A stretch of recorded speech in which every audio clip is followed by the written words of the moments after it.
Ako po ay hindi po na-harass, hindi po na-abuse. I thought you were harassed. Ako po ay na-rape po.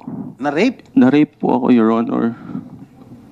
Yung musical director? Yes po.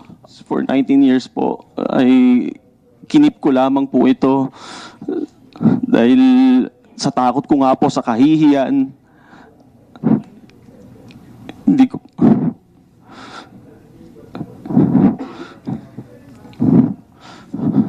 Dahil hiyang-hiya po talaga ako, lalo na po nung panahon na yon dahil nung dinulog ko nga po ito noon, yung mga nandun po sa loob ay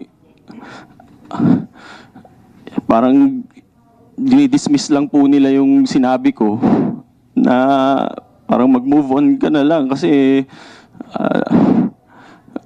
kalakaran yan dito. Handa po akong ikwento po dito yung nangyari. Pero ako po ay natatakot na baka po ako po ay balikan po ng mga taong ito. I was only 15 years old at that time, Your Honors. So wala po talaga akong lakas ng loob. Nung mangyari po yung pang-abuso po sa akin, contestant pa lang po ako noon.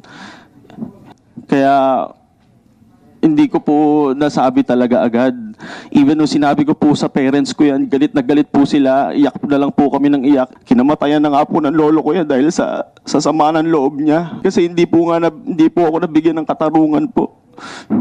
Are you contemplating of filing charges Yes against the po. musical director? Yes po, Your Honor. Even though, Kasi ang tagal ko na po talagang gusto po itong, kaya lang natatakot po talaga ako and wala po akong means.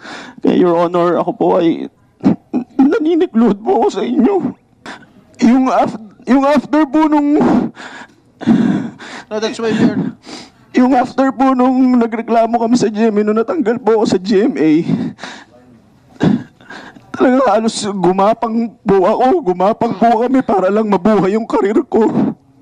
Marami pong beses na gusto kong sumuko na kasi dumating po talaga sa point na parang gusto ko na rin pong tapusin po yung buhay ko. Hirap na hirap po talaga ako kung paano ko po itataguyod pa rin yung family